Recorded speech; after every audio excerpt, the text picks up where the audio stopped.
God bless you. I hope this message meet you well. My name is Emmanuel Aleonotel, the senior pastor of Zikibwako Safety Ministry Worldwide in Abuja. Very quickly today, I'd like to share with you the power of sowing and reaping. You need to understand the law of sowing and reaping. That is a universal law. Everywhere you go, whatever you sow is what you will reap. And the Bible was speaking in Galatians chapter 6 and verse 7. I read. It said, do not be deceived. God is not mocked. Whatsoever a man soweth, that shall he also reap. So I want to share with you 3 principles about the power of sowing and reaping. Number 1, we reap what we sow. In life, we reap what we sow. More than you sow, and later than you sow. So, if you don't like what you are reaping, check what you are sowing and change what you are sowing. Because what you sow is what you will naturally reap. So that is the law. You cannot change it. In life, you are permitted to reap what you sow, not necessarily where you sow it, but you must surely reap what you sow, but not necessarily where you sow it. That is how it is. And whatever you sow today, it will surely germinate tomorrow. So be careful what you are sowing and expect the harvest of what you are sowing, because God cannot be mocked. God can never be mocked. No matter how you think you can mock God, He can never be mocked. You will reap what you sow, not necessarily where you sow it, not necessarily the people you sow it to. So if the reason why you are sowing it to people is because you want them to help you, please, that is not the principle of God. It's not the people you help that are ordained by God to help you in life. If the reason why you are helping people and you start complaining, and I'll be helping this person and it's not even grateful, it's not even returning anything, listen to me. The people you help today are not necessarily the people God may want to use to help you tomorrow, so that no man will take glory of the doing of the Lord. So please, stop helping anybody. If the reason why you are helping them is because you wanted to help you tomorrow, that is a political help. Politicians give to those who will vote for them tomorrow. But that is not a biblical principle. The principle of God is that you will surely reap what you are sowing in life, but not necessarily where you reap it. Not even necessarily the people you sow it to, but you will surely reap it. Hallelujah. So I want you to know that God wants you to understand this principle, that He cannot be mocked and you should not be deceived. So expect what you are sowing now, tomorrow. Whatever you sow today, expect it tomorrow. And number 2, we reap more than we sow. Oh yes, we reap more than we sow. That is it. You know, when you plant a little seed, like you plant a maize, you expect a harvest. Just a single seed of a corn, you expect a harvest, plentiful harvest. That is how the principle runs. You may do little things you think they don't count, but it matters to God and matters to eternity and matters to your life. So you reap more than what you sow. That is why you should be careful what you are sowing, and you should be cautious of what and where you are sowing, because you will surely reap more than you are sowing. Just a little seed produces a greater harvest. Never underestimate the power of a little sin. Just a little sin will produce a greater judgment. Just a little adultery, just a little lie, a little cheating will produce a greater harvest that you may not like. Just a little abortion can cause your womb to be damaged.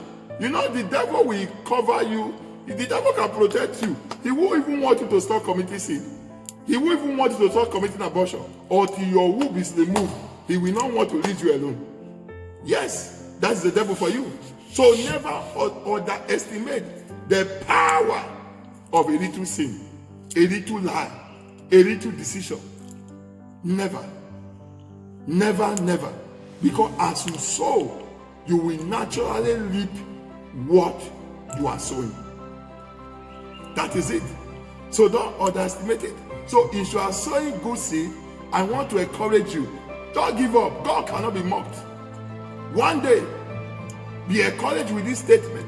One day, you will surely reap a greater harvest of whatever you are sowing today. And if you are sowing little seed here and there, one day, you will surely reap the harvest, even after you have forgotten. Because sometimes, you will reap even when you have forgotten. So, please, we reap more than we sow every day of our life. Hallelujah.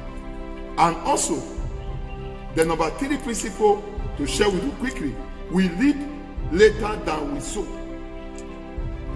Some people are being deceived because, they continue to do one thing or the other, thinking that, nothing will happen, and they think they can just walk away from their doing, no judgment. Maybe you just give, you didn't get the harvest. No. We reap later than we sow. Most times, your harvest comes when you have even forgotten that you even sow a seed.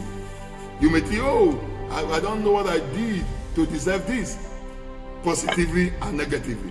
I don't know what I did to deserve this. Maybe God is just showering his blessing upon your life, or life is giving you the karma you deserve. You begin to cry, I don't know what I did to deserve this. Listen to me. There was something you did, but you have forgotten. Everything that happens in your life, you are a part of it. There was a role you played, you may have forgotten. There was a seed that you sown, you may have forgotten. So we reap later than we sow. Oh yes, we reap later. So all these things you are sowing today, one day you will reap them. Therefore, be careful of what you are sowing and where you are sowing and how you are sowing. The Bible was speaking in Ecclesiastes chapter 3 verse 1 to 2. He said, there's a time for everything and to every purpose on earth. A time to sow and a time to reap. Whatever you are doing now is a seed. Kindness is a seed. Wickedness is a seed. Sin is a seed. Adultery is a seed. You like sleeping with little children here and there. You are more than a rapist. You are not faithful to your husband, you are not faithful to your wife. It's a seed. Relax. Your harvest is coming. God is sending this message your way today for you to repent. If you think you can just get by what you are doing, I tell you the truth, you are being deceived. The devil is deceiving you. Ecclesiastes chapter 8 and verse 11, he said, because sentence against iniquity, because people are not punished for the crime they have committed, because sentence against evil work is not executed speedily, the heart of man is said to do more evil. You are doing more evil today because you think nothing can happen. You have audacy in life. But listen to me. If you don't reap what you sow in this world, you will reap it in the world to come. If you don't reap what you are sowing now, your children will reap it. Remember Saul and Jonathan. Remember David. You know their story. That David remembered the son of Jonathan for the kindness of his father. So also in the book of Lamentation, we discover that our fathers committed sin, but the children are not paying for the sin they did not commit. The sin you are committing today may not affect only you. It can affect the whole community. Everybody around you, the sin can affect it. You may think, you are under grace, the mercy of God speaks for you. That is where you are being deceived. That is where you are being deceived. God may forgive sins, but the consequences, you must bear it. Oh yes. Your womb is damaged. He has forgiven you, but you have to go with the damaged womb. Delivered, but damaged. You are delivered, but you are damaged. Oh yes. God may forgive all that you have done, but the seed, the harvest must surely come. One day, you will leap, even where you are forgotten. Maybe where you are now, your wheelchair. I pray you will not be on your wheelchair, but perhaps you are your wheelchair. You are leaping the blood of innocent you have shared for political ambition, for business ambition, for whatever ambition. It could even be for ministry ambition, because people share blood for many things. So there are things you are doing now, you think you will walk away from them. I am telling you, you are being deceived. That your judgment is delayed does not mean your judgment is denied. Delayed judgment is not judgment denied. Your judgment is coming. Whatever you are sowing, you will surely reap it. You cannot escape it. There is no two ways about it. Don't be deceived. God cannot be mocked. No matter how you think God is delaying executing judgment or rewarding your faithful service to Him, relax. Be encouraged. One day, the harvest is coming. And say your harvest is coming. Whether good or bad, the harvest is coming. Continue to sow if you are sowing good seed in the life of people. But I encourage you, stop sowing wickedness. Because if you don't stop now, your cup of judgment will soon be full. And God will just pour it out. Yes, they begin to face the consequence of your action.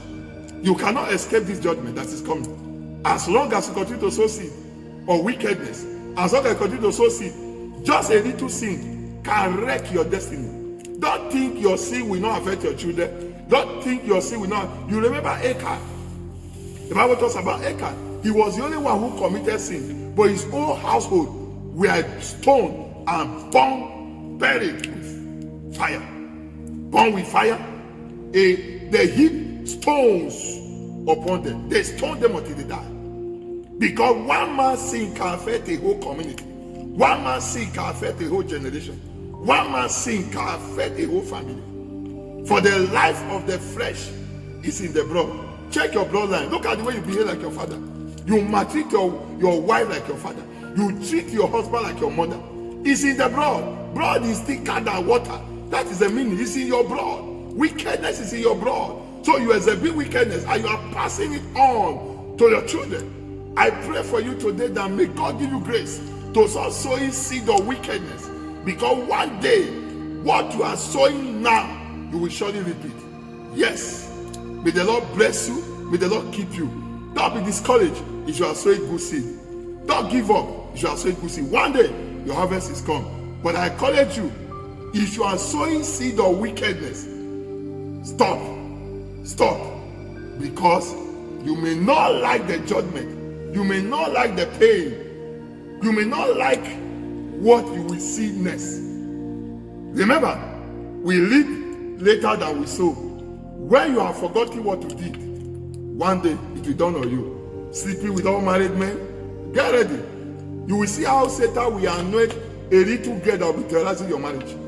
You will see how Satan, just a little, very short girl like 2 feet, terrorizing your home. Because when you were snatching other people's husbands, the same way they were running from one prayer's house to another, from one native daughter to witch daughter to another, the same way that one small girl will enter your marriage like this. I'm not praying about prayer for you, but I'm only telling you the reality. Don't let anybody deceive you with grace messages and mercy of God. Don't be deceived. God cannot be mocked. The same way you see one small girl jump into your marriage, terrorizing your home, you'll be so shocked. You'll be so shocked. I'm telling you, you'll be shocked. And you'll be wondering, you don't deserve it. This is not what you bargained for the marriage. But don't forget, there was a time you were laughing when other women were crying because somebody like you listening to me took their husband and he could not see the man. And here you are today. You are complaining that you don't deserve this. Whatever you sow, you will reap. God bless you. Thank you for listening. But I come your way again next time. Bye for now.